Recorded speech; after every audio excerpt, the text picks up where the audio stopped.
distinguished professors and doctors, ladies and gentlemen, boys and girls, are you having fun? It is a huge honour and pleasure for me, first of all, to endure the chairmanship of Madhav Kandekar, a chairmanship so invisible that he isn't even on the platform. But he is a great man who's been working on climate change and some of the nonsense for many, many years, and it's a great pleasure that he is in charge of us today. And I'm honoured also to share the platform both with Barry Brill and with Sebastian Lüning, both of whom are doughty fighters, valiant for truth in the climate change cause. Let's give them all a round of applause, ladies and gentlemen.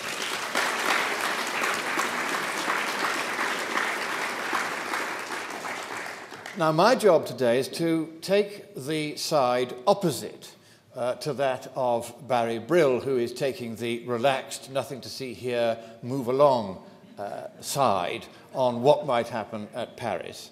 I'm going to go into a little bit of the detail on what has been in the various treaty drafts that led up to the Paris train wreck, and to indicate what I think they're going to try to do there. A lot of it they have already done, but they've done it by stealth, and you might not have noticed they've done it.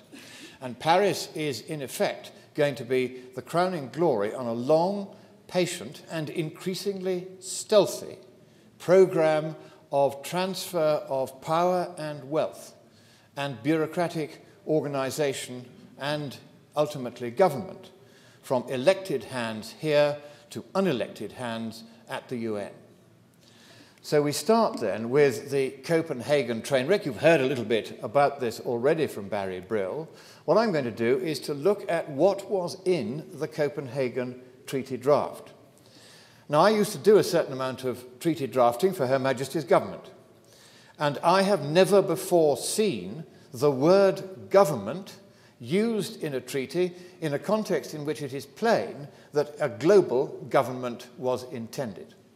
You will see it here in paragraph 38 of Annex 1 to the draft Treaty of Copenhagen, which was to be found on the UN's website on the 15th of September 2009, which is where Willie Soon, a worthy honoree here today, found it and let me know about it. It's an extraordinary revelation of what is really being attempted here, and I thought that rather than just talking in vague terms about the New World Order and word government, I would show you the actual quotation from the treaty draft. There it is. And here again, you'll see the government is referred to, this time again in paragraph 38, and you'll see that they were being given, the government will be ruled by a bureaucratic entity, the Conference of the Parties, elected by no one.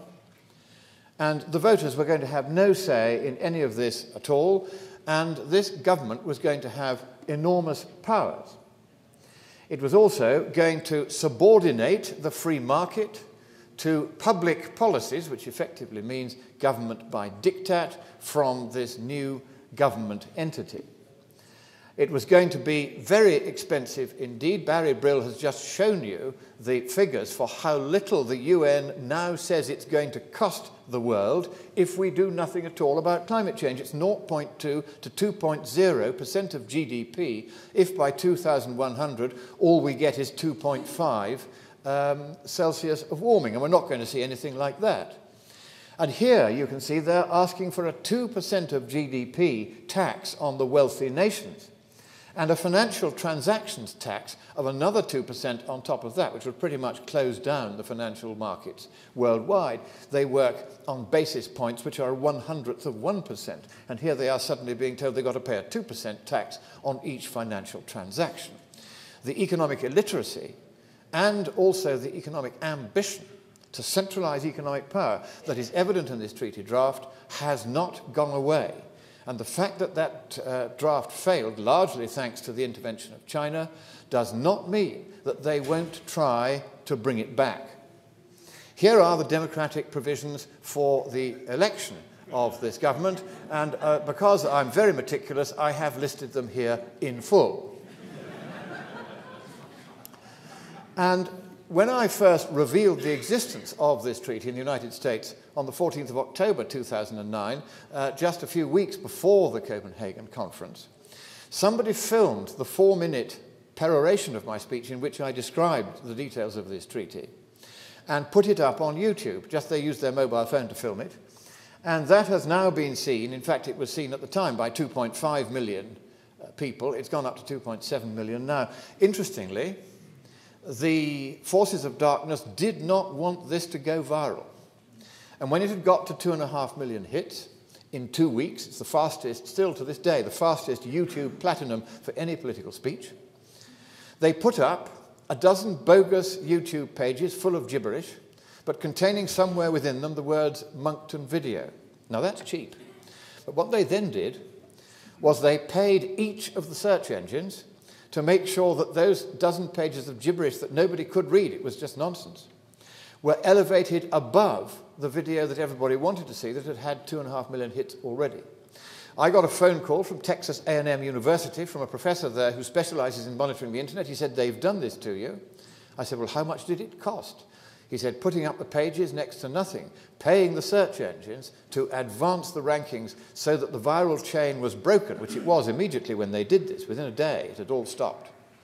He said that will have cost not less, and this he said was a conservative estimate, than $250,000. I don't know who did that. I don't care who did that. What I do care is if they're spending that kind of money trying to keep secret the details of what is in these treaties, then we would not like what we would find therein. And that is going to become apparent as I go through the next conference, which was at Cancun in 2010.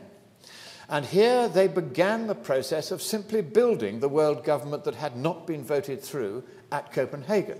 And here you will see the bureaucratic organizations for the centralization of both, not only environmental power over governments, but also economic power in the hands of these interesting new centralized bureaucracies. And these, and these, and these, and indeed these, and these, and these, and these, and these, and these. Almost 1,000 new bureaucracies were called into being at Cancun, almost invisibly. Only one website, What's Up With That, Anthony Watts is here somewhere, actually reported that this is what they had done. Not one of the 2,000 journalists at that conference reported any of the conclusions of the conference. But we did. And then we go to Durban.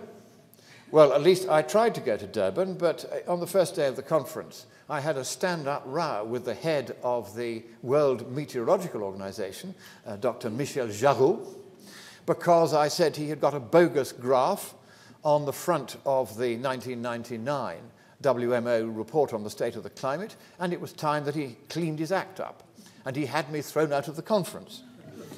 Speaking truth to power can sometimes be painful. However, I decided what we would do is to hire a plane and drop me over the conference from a height of 10,000 feet with a skydiving parachute, not without one.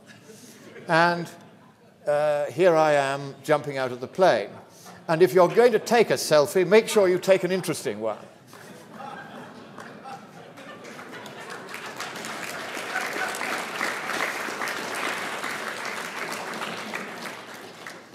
And as one of the journalists who reported this event in the local paper said, the sky is raining Monktons, and this is because of global warming. So, now the Durban draft, they produce every year a thing called the Draft Conclusions of the Chair, which are the main decisions and outputs of the conference. And this document was available again to all 2,000 journalists who came to that conference. And here are just some of the barking mad provisions that were in that draft. You cannot credit it, but these were all actually there. I've kept a copy of it. The rights of legal personality were going to be accorded to Mother Earth. They were going to establish an international climate court, which was directed against Western nations only, and against people who skydived into their conferences. They were going to cut CO2 concentration to around 210 parts per million by volume, which is roughly halves it, and the effect of that would have been to cause mass loss of plant biomass, and it would have caused widespread extinctions both of plant and animal species. They actually seriously advocated this course of action. That wasn't all. They were going to say that Western greenhouse gas emissions were to peak at once and were not to be allowed to rise any further. They also engagingly said, and this shows the lack of quantitative sense, which is what we here find so difficult in those with whom we debate on this issue, that Western nations must cut emissions by more than 100%. The phrase more than 100% actually appears in the treaty draft. They said that Western inventors' patent rights in third world nations were to be scrapped. So any invention that I make, and I've got quite a few patents to my name, in future I would have to hand these over for free to nations which could then sell them back into the Western nations, and I would get no royalties at all. And it was Al Gore who had that one put in. He's been on that for years. They said that shipping and aviation fuels were to be included within the scope of the treaty for the first time, and there was to be, you'll be glad to hear about this, equitable access to the global atmospheric space, whatever that may mean. They said that defence forces were to be scrapped because of the impact they have on climate change. This was a heroically lunatic document, and when I wrote about it, I couldn't understand why not one of the so-called journalists who went to this conference, 2,000 of them, carried a single word of this treaty draft anywhere in any news medium, anywhere in the world. So I put this up on What's Up With That, and we got a phone call the next day from WordPress.